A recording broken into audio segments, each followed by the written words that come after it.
Who was your idol growing up? Dennis Bergkamp and you.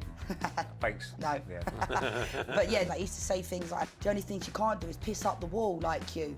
And I'm 6 years old. And now we come on to England. Don't go from being that player that's on every single thing to then all of a sudden you disappear. Maybe it wasn't his fault. But they haven't forgotten about, you know, Ellen White's 50th cap and Steph Hawkins' 50th cap. Hope Howe as well. I bumped into her last weekend, the Women's Champions League final, and I felt sick. My heart sank. Did you ever pull her and say, look, we've got a problem here? And say, oh, Leanne, you know, she said, if that's how you feel, pack your stuff and go. And I just thought, she's done it to me again. Shall we wet the whistle, Al? Oh, I don't see why not, Raymond. Come on then, let's go.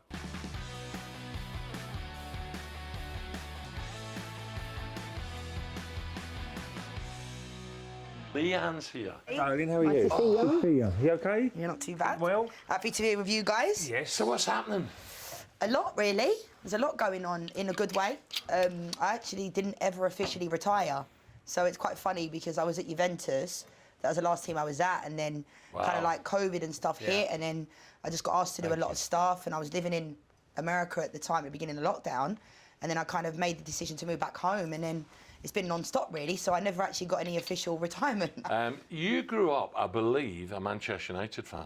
And still, happily, well, I don't know about happily. Where were you? You're born and bred in London, though. Yeah, I was born in South East London. So, you know, I played at Arsenal for 12 years. My dad's a massive gooner. So it was obviously, you can't pick and choose a team. Did he know Ray Party Parlour? Of course he did. Well, all I can say is that, you know, Manchester United in that era were very good, though. Absolutely. I mean, they were top team. Who was your idol growing up? Well, at Arsenal, Dennis Bergkamp and you. Thanks. No. Yeah. But yeah, Dennis Bergkamp, I used to go to Highbury just to watch him warm up. You know, luckily, when I played at Arsenal, Vic, as you know, was your kit manager, was our manager, and we got to go to like all the games. We were way ahead of everybody else when it comes to women's football. Like Vic founded the club in 1987. Man United. Sorry, Leanne, but back then, was women's football a case that we got to have it? It wasn't serious.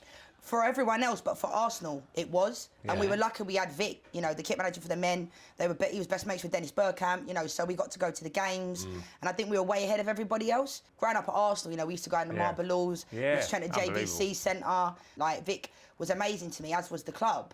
And then when I got scouted in South East London, playing for a boys' team, they actually scouted me for the boys' team. So what was that like, playing in the boys' team? Well, it was a bit weird because I loved it, but I never used to understand why I'd have to go in a different changing room.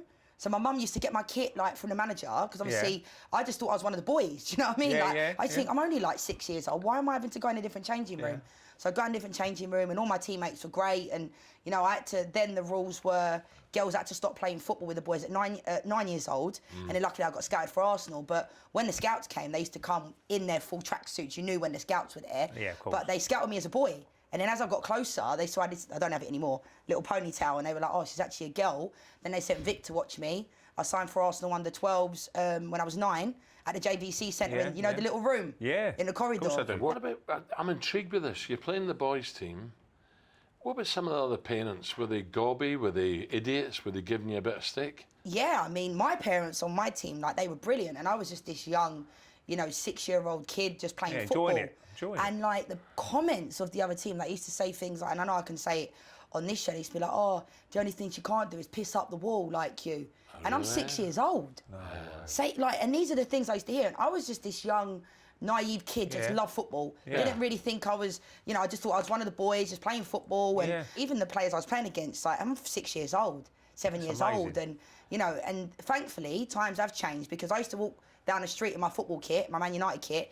Even when it was cold, I'd have a tracksuit underneath, my Man United kit over the top, beanie hat, Man United, everything. I had Peter Schmeichel goalie gloves. I wasn't even a goalie, but I loved Peter Schmeichel.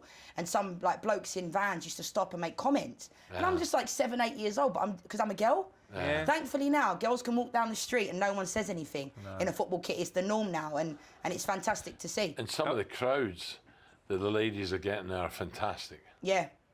Absolutely, and it's one of those things. I mean, I just did the Women's Champions League final in Italy at Juventus Stadium, the Allianz Stadium last weekend, and there was 40,000 people there. Wow. You know, I could not believe afterwards, I was working with like Righty and Seema, and like afterwards I walked past the mix zone and it was like a men's game, and people think I sound like a stuck record, and I'm going, I can't believe this. When we won the Champions League in 2007, it was a 2-legged final, which is come on, guys, You don't see Champions that, League no. final, 2 legs. 2 legs. Yeah. And we played at Bournemouth because we had a choice of playing at the Yeah. Emirates, but we felt like playing at the Emirates, we weren't going to sell it out at that moment in time. We might get about 15, 20,000 there.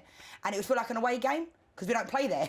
So we played at Bournemouth, we won, and the rest is history. But I can't believe the amount of media attention around it. And everyone laughs when I say this, but I love Beyonce, right? I don't go to the O2 hoping she's going to turn up one day. She didn't play at Boreham Wood. No, she didn't, unfortunately. Did she sing there? That's what I mean. But this year, like Liverpool was potentially going to be a quadruple, which would have been unbelievable. That last day in the Premier League, and Man City 2-0 down. I'm glad they didn't. By the way, Yeah, but- absolutely. But you've done it. Yeah. Quadruple. And I was with Rachel Yankees, one of your teammates, the other day, and she mentioned it as well. One of her proudest moments to be involved in a team that can do the quadruple. Absolutely, and you know what was quite nice is that Pep Guardiola referenced it in one of his press conferences. Oh, did they? A couple of years ago, because they kept talking every year, you know, about the quadruple. Yeah, yeah. And he said, they said you're going to be the first team to ever do it, and he said no. Arsenal women did it in 2007, and I was like, how amazing is that? Wow, that's good. This guy's like a genius, isn't he? Yeah, In football yeah. anyway. Knows everything. And the fact that he knew that, I was like, wow. And if you ask any of the players that played in that game, like.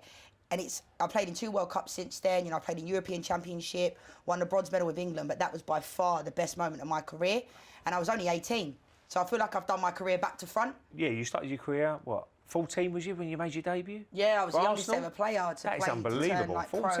pro. In England, it was like expenses then, it weren't like Yeah, financially. yeah, of course it was, And I yeah. came on against Fulham at Kings Meadow, actually. I think Kingstonian, sorry, at the time. Were you nervous at 14? No, I was buzzing. Was and I ya? said I was a bit That's different good. to most 14-year-olds because I feel like I'm not comparing myself to Wayne Rooney and Rashford. No, but you know, no. when you see Rooney come on, obviously, like in the game against Arsenal when he scored and stuff like that, he didn't look 16, did he? No. Whereas like I feel No. like I was taller than everybody, bigger than everybody, Yeah. so I could handle it. Because when you're 14 years old, like Yeah, yeah. some people don't even go through puberty yet. Yeah, yeah. Whereas I could hang and I wasn't going to get injured and stuff like that. Yeah. And I came on against Fulham. We were 4-0 down, and Vic put me on, and I'd been training with the first team. And anyone will tell you, as you know, when you train with the first team, you go back to the reserves.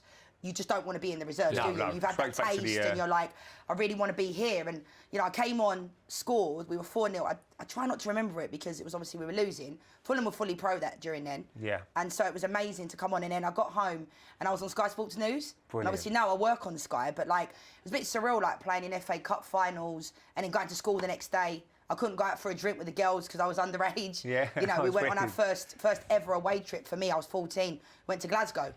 And they all went to the Weatherspoons, and I had to go shopping with the older players. And I was thinking, I really want to go with the girls, won't be like, Weatherspoons. just to be around them. Yeah. Do you know Of what I course, mean? yeah, like, that's his team so, spirit. but I was 14. Talking about school, so you play all these games and you're getting mentioned all over the place, media.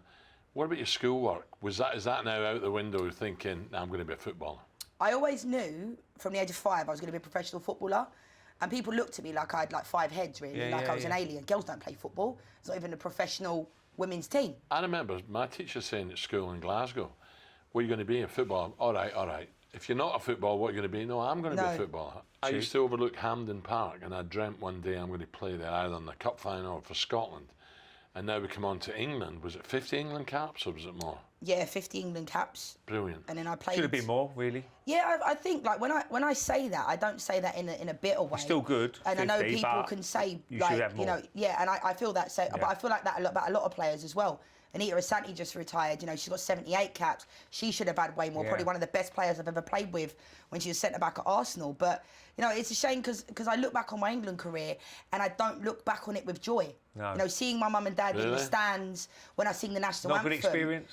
Yes and no. And I think a lot of the male players will relate as well. You know, I've never been, you know, to prison or anything like that, but I used to compare it to like being just in a confined space for 2 months at a World Cup with maybe people that might not be might not be vibing on. You know, Yeah. it's like you're on a Yeah. team, you respect each other.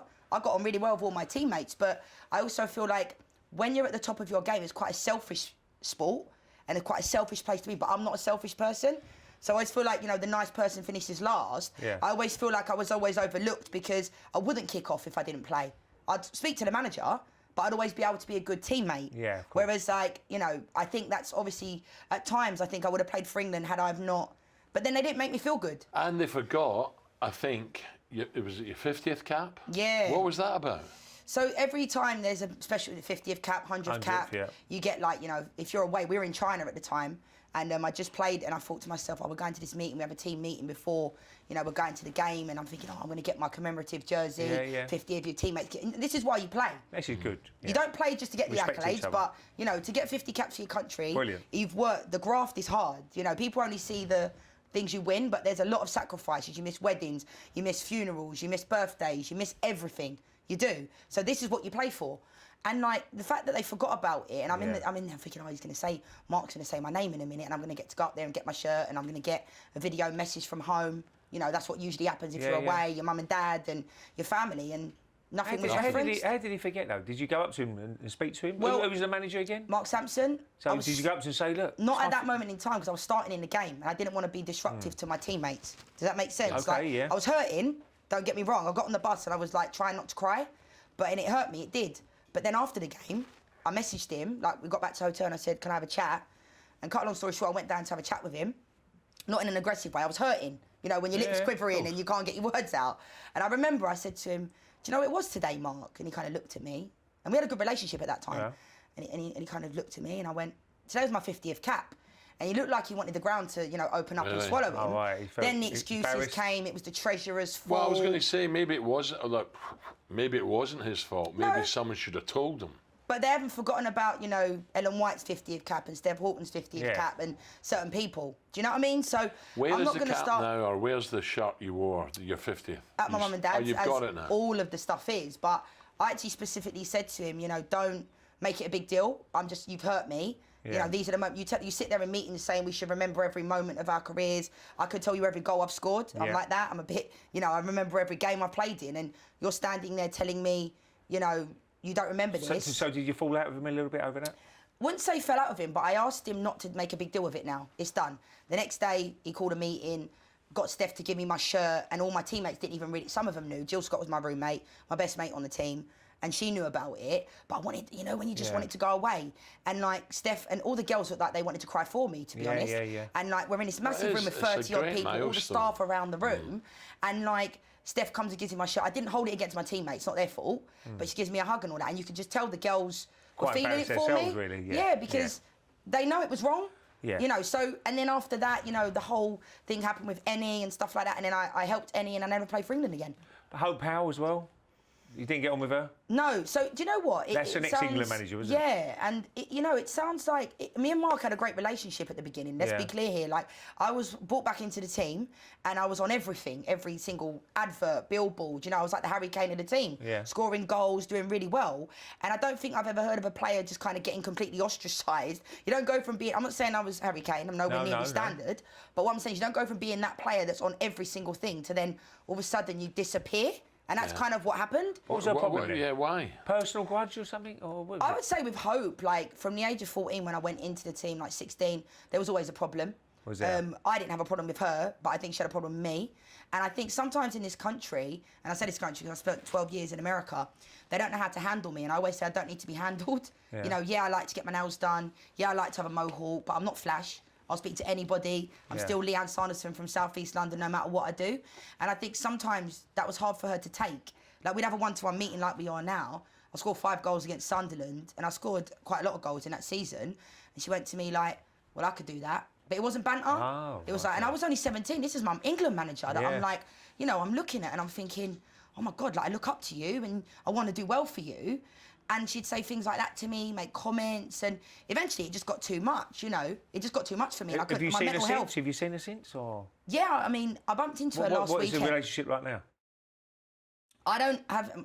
my mum and dad always say to me, I don't know how you do it, because I always kill people with kindness, but I bumped into her last weekend in Italy, actually, at the Women's Champions League final, and I felt sick. My heart sank, because it almost felt like you were coming in confronted by your bully. If that makes sense, as deep as that sounds, listen, if you don't want to pick me, don't pick me, but you don't need to bring me down at the same time. I'd rather a manager just say to me, do you know what, Leanne? Never as a manager tell me I'm not good enough, but obviously I'm not part of your plans because you're playing someone else. What about some of the other girls in the squad, in the team? Did they have the same problem with Hope Powell? Yeah, I'd say so. Really? Yep, absolutely. But they just were, some of them are still there now because they're able to, I wouldn't say they're stronger than me, but I thought I got to look up. I was becoming an introvert because of how she was making me feel. Yeah. I couldn't look people in the eye. It was affecting me. My mum and dad noticed that. You know, they would talk about my weight all the time.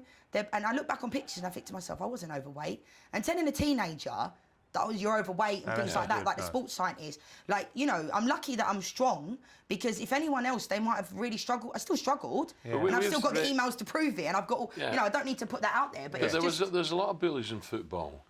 You go back to your young days and my young days, there was real young talent. I go back to Ipswich, Bobby Robson. And there was one coach, I won't name him, he's gone now, but he was a bully and he destroyed people's careers, I promise you, because they weren't strong enough to fight back. And I'm a strong person. Yeah. I feel like I'm a strong person. Lucky you was, really. If people not as strong as you, then what would have happened to their careers? Yeah, I mean, downhill. It's hard because, like I said, when it starts affecting you in your life, that's when you have to have a word with yourself. And when I look back on that, I think if that was me now at 34 years old, I might have not reacted in that way. Did you speak to other girls in the team? They knew. They all felt the same to a certain degree. Did they? Of course they did. So there's no one to go to then above Hope Powell and say, listen, this is wrong. There was a sports psychologist, and then because we all had a good relationship with her, they got rid of her. She was great, and I'm still friends with her now. So, you know, she was great, and we needed that. You're away with England for 2 months, you know, and you don't see your family for a long time. You know, your partners and your significant others, and it's just, I don't know, it's like I said, I look back on my England career. Did you ever pull her and say, look, we've got a problem here? Can we solve this problem? What is your problem? Yeah, I did, but... Yeah, but you're young. It was never really, you know, and I remember when I left the team in Spain, we just played Spain, and I'd flown back from America, and my manager said, is it okay? You know what players? Jordan Henderson just got left out of the team because he's being rested. You know, he's not being dropped, he's being rested. Yeah. So my manager in America said, she's a massive part of our team. I was playing in Philadelphia at the time. Is it okay if, you know, we keep her if you're not going to play her in these friendlies? Yeah. Well, they said they're going to play me. Not that it guarantees me to play. She didn't even put me in the squad. She put me in the stand. No. And if you were with Yankee the other week, right? Rachel Yankee. Yeah. And she will tell you herself, because she tells me this herself. Literally, I was the best player at that training camp, and anybody will tell you that. I was flying, because I'd gone to America winning everything in England. Thought I was a good player, got there and thought I've got a lot to work on. Worked on my fitness. Yeah. You know, went from being in the bottom part of the squad to third in the team with fitness. You know, I worked at my game, got better, got stronger. Because in England, we won every game with our eyes closed. And that's not in an arrogant way. Ask any of the girls we used to play against. So it was almost like I went away and you know when someone's got a personal problem, because, you know, after that, during that time at England, they asked the 4 players that are in the stand to stay behind. So all your teammates get to leave the meeting room, and the 4 players that are in the stand has to sit there. So they'll read your name out like a register. Leanne, I can't remember who else it was, and I just thought, she's done it to me again. Yeah. And all my teammates are kind of walking past me, putting their arm on me. Yeah, because they know it's wrong. It's embarrassing. And then I said, you know what? I thought, and I went to the game, sat in the stand with my mum and dad. And then that night I said to my mum and dad, I can't do this no more like this. No. And then I went, they were all having drinks in the bar after in Madrid, in the hotel bar. And I said to Hope, can I have a chat? And I went into her and I just said, and I never acted upon emotion. This was like 5 or 6 years of her. Yeah. And I said, I can't do this like this anymore. And I thought she would turn around and say, oh, Leanne, you know, she said, if that's how you feel, pack your stuff and go. Yeah, well, she's so I packed my stuff, problem, and off I went with my mum and dad. You know, I went on the bus with all the parents and stuff like that, because they were going back to their hotel, and never spoke to her again. So how long after did she leave then, Mark? It was about 4 years. So I missed out on the Olympics. 4 years. I missed out on the Olympics, and I was one of the best players. Like I said, I'm not you, sitting here saying I'm Ronaldo. Were you more comfortable, not with her, but when it comes to coach, a manager, a female manager or a male, did it bother you? Did it matter? No, not really, to be honest, because Emma Hayes was our assistant coach at Arsenal when we won everything. Yeah. And, you know, Vic used to go away with you guys with the men. Yeah, of course. And then Emma used to take charge, and Vic used to be on the phone, you know, trying to do the subs and things like that. But to me, it's about the best person. And like I said, Mark Sampson, when he first came in, not just because he brought me back in, he actually admired me, you know, raised me up, built me up. A good relationship with him? Yeah. And then, you know, I think he just kind of got a bit carried away. And that was his biggest detriment. Where did it all go wrong then? With Mark? Yeah.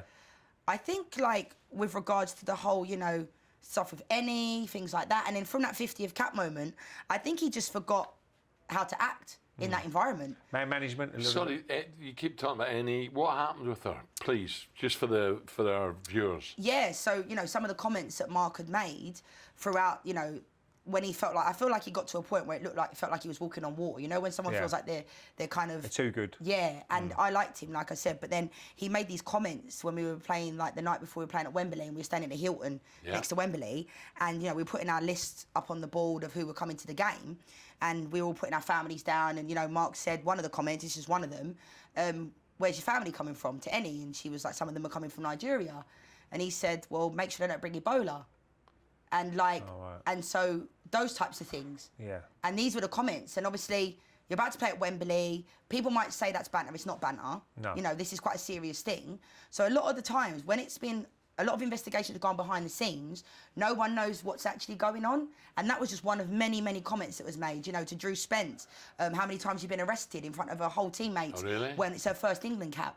You know what I mean? Like those types of things. Yeah. And Drew Spence is a lovely girl. She's a lovely girl. And she's very quiet. You know, and at the end of the day, one thing that I do feel hurt by is the fact that when we did go to the House of Parliament and when we did do certain things, nobody else backed us. And then me and Annie never played for England again.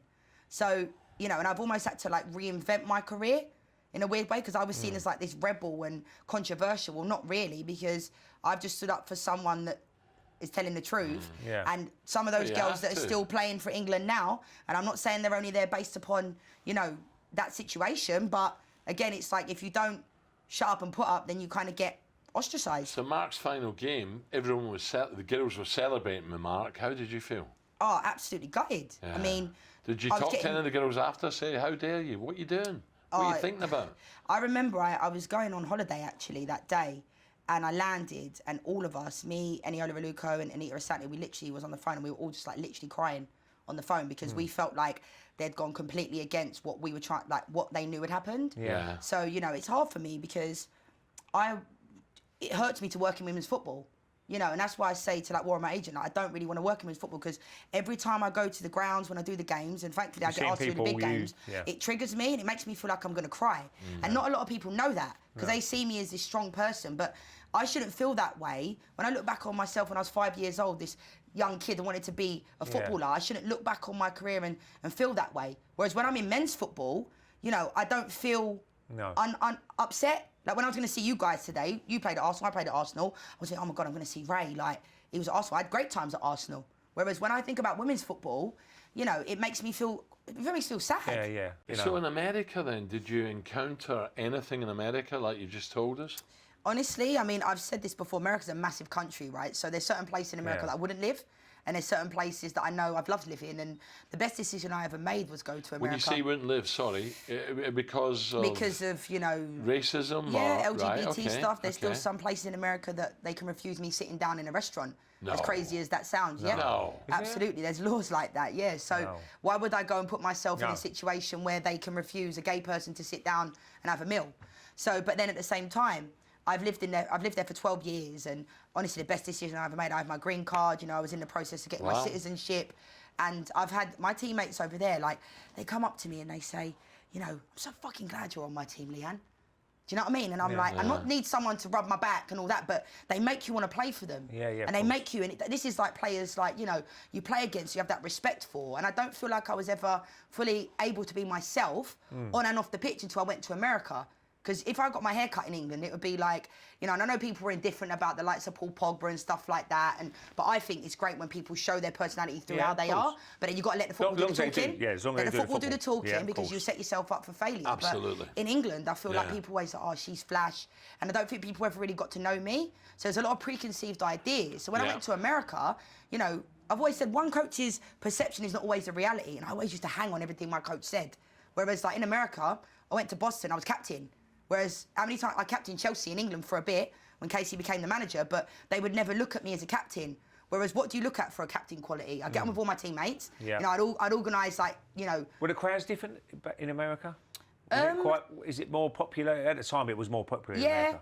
I'd say so. I mean, all of us went over there. About 5 or 6 of us went over there because it was semi-pro in England and professional in America. But I think it's kind of changing now. You know, the women's game is bigger than the men's game because they're successful. And Americans love winners. So therefore, it's like, you know, the women's game is the girls, Megan Rapinoe, Alex Morgan, are on billboards in Times Square. And I feel like, you know, they're like rock stars, and they have been for a long time. But going back to, I think you were the first England player to come out, I'm gay. How long did that take you to decide, I've got to do this? Yeah. No, And was that really And the hard? reaction? What was the no, reaction? do you know like? what? It's funny because my story is quite different. Like, I was always growing up feeling like, you know, I didn't really settle into myself till I was about 21. And I always grew up, I didn't think I was gay. My story is quite different. I had a boyfriend, you know, loved being with him. And most people don't really know that about me. Because people make jokes, you know, banter and all that, and they don't know that I've had, like, boyfriends and stuff like that. Because they put you into boxes. And it wasn't until I was about 21, had my first girlfriend and, you know, brought her home and mum and dad were fine. But then I'm very lucky that I come from a family that are just kind of like, they know that if they didn't accept me, then I wouldn't probably speak to them. But I've never, thankfully, had to go down that route.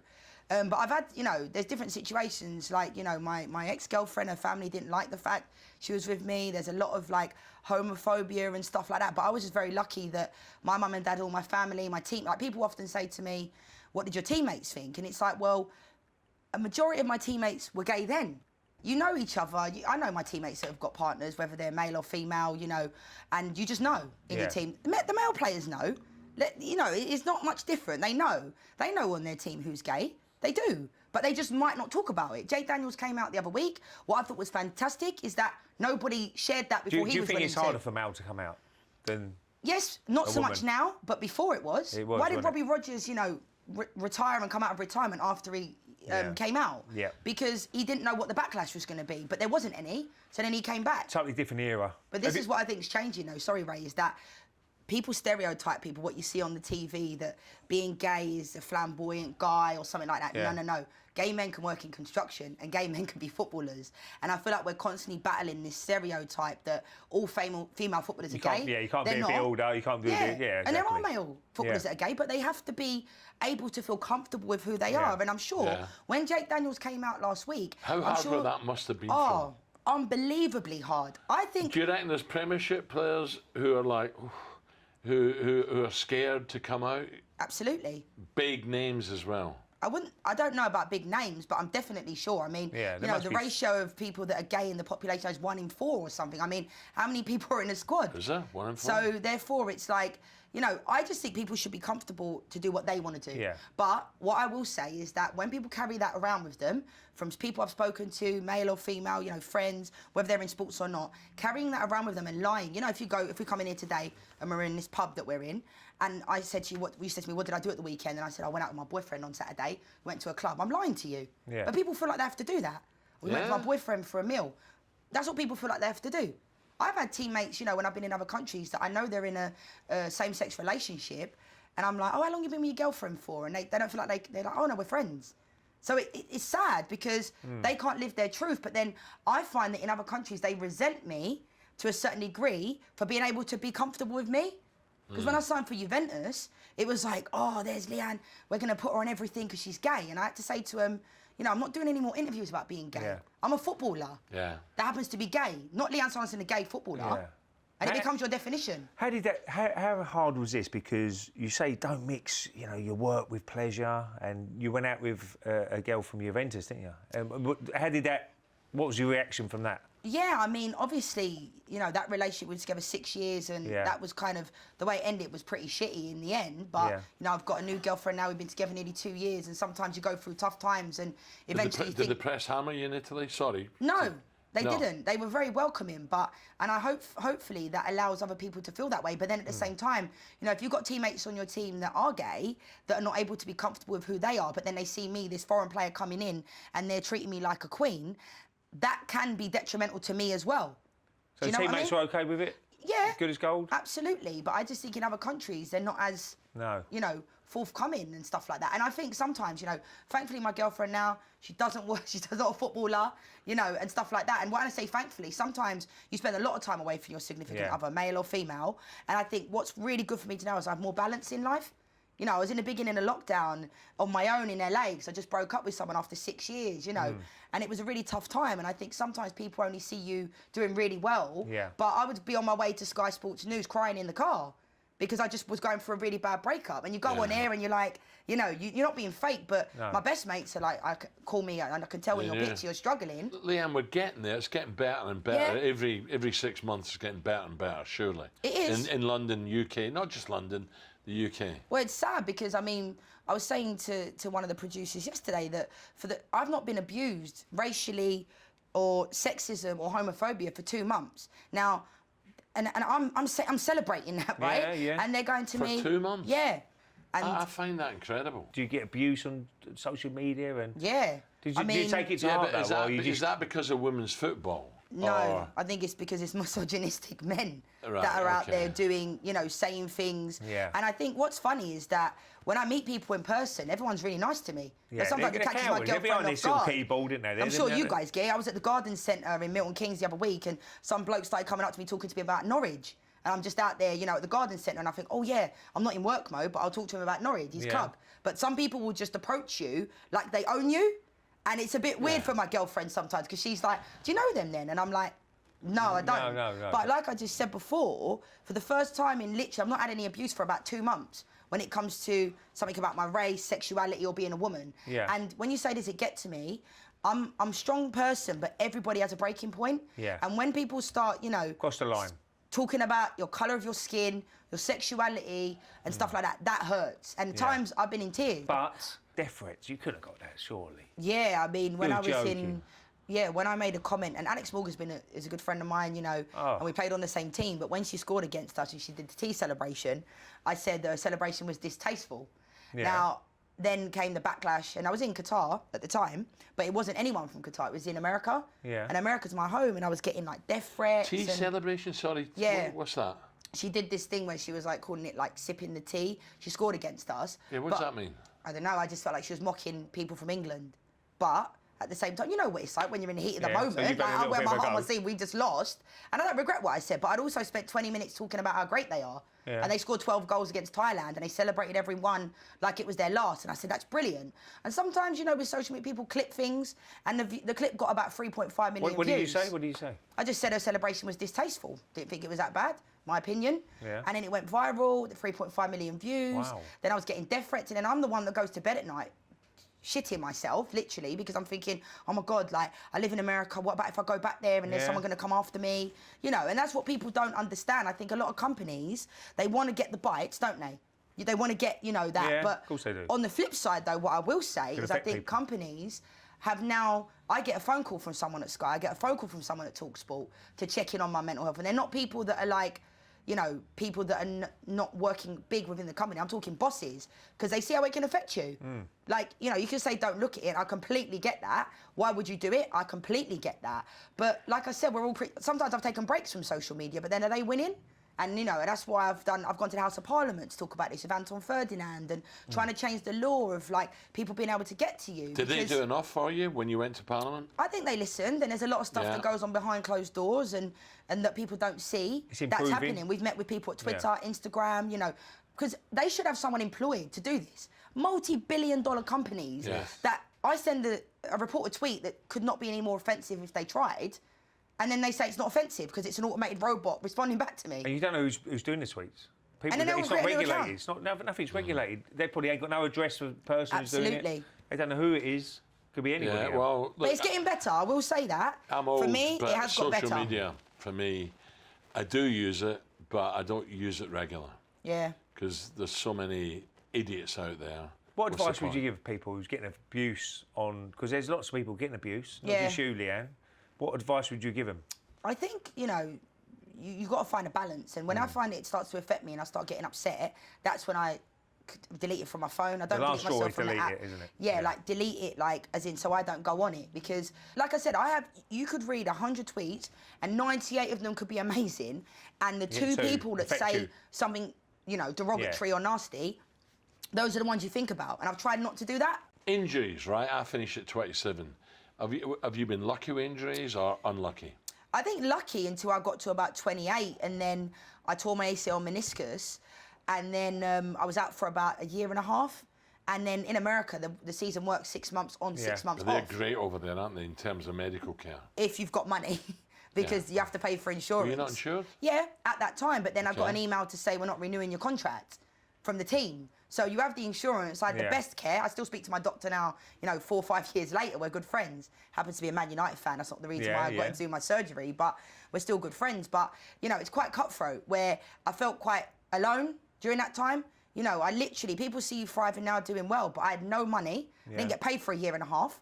And that's the reality. Like, Really? I had to rely on my mum and dad for the first time since I was about 14.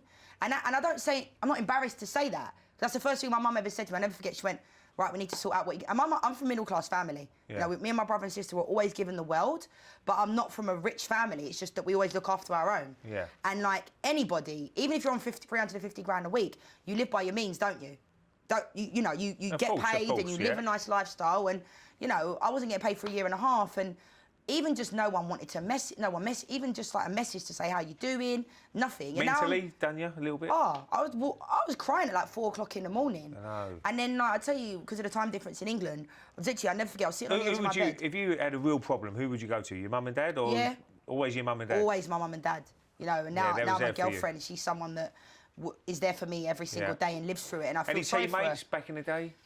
You could ring now and say, I need a bit of help? Absolutely, and one of my a couple of them actually retired quite early because they couldn't deal with all the BS that's in the game, really. Sophie Perry, she's my best mate, she was at Chelsea, played for Ireland and Brighton, and she now lives in South Korea, she's a teacher. And she's someone that knows me, she's one of those people that will see a picture of me, and we speak every day. Yeah. Leanne, you're brilliant talking, the way you're talking here, full of confidence. Do you trust too many people too much? Not anymore. But, you know, you live and you learn. I think I was a bit naive. Many years ago, I used to go to China White's, organise a night out for everyone. Yeah. You know, everyone would be like, oh, Leanne, where are we going? And I'd have, like, we'd have 3 bottles of Belvedere vodka, the sparklers would come, you know what it was like. And then, like, it got to a point where I was thinking, these people are not my friends. No, they just, you know, like, not necessarily teammates. Yeah, like, and I weren't even on big money. You know, you got lamps, you got all the guys on the table. Like, Sean Wright Phillips is a good friend of mine. Like, we're all chatting and all that. And they always looked after us, like they did. And, like, I just think to myself, like, I look back and I think I was too trusting. I used to think, oh, yeah, let's get everyone out on a night. I want everyone to have a good time. Now, like, on my birthday in February, probably had about 3 or 4 people. And they were good people. I'd rather sit in a pub like this with you guys than sit with a lot of, like, 100 people that are fake. Someone's asking me for Super Bowl tickets the other month. I hadn't spoke to him for about 20 years. And I said to him, if I had Super Bowl tickets, which I don't, do you really think I'd give them to you? There's a long list of people. There's loads of people. You'll probably get it. Yeah, well, oh, yeah, I used to sit next to you in science class. I'll get it off him. Can you get me Arsenal tickets? I'll go, oh, no. I do not ask you for Diamond Club tickets. He's a secret Arsenal Diamond Club tickets he wants. Good. Leanne, is there a question that you've not been asked you'd like to answer? Is there anything you feel, I'd love to talk about that, but no one's asked me?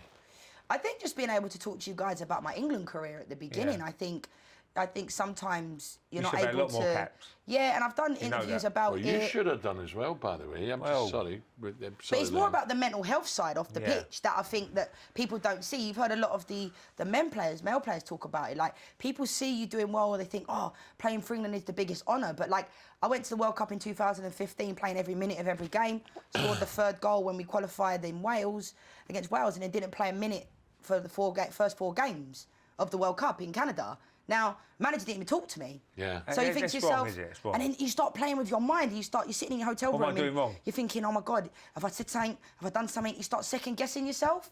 Whereas actually, I didn't do anything wrong. And I think I have my own coaching academy in New York for kids. And my kids absolutely love me, not because I'm God's gift, but because I make them all believe they are the greatest player in the world. And if I critique them, I say, well done, you know, Alexa, whatever it might be, but next time do this better. It's not what you say, it's how you say it. And I think sometimes people don't know how to communicate with people. What's man management or female management, excuse me? You know, we were talking earlier today, Ray and I, about man management.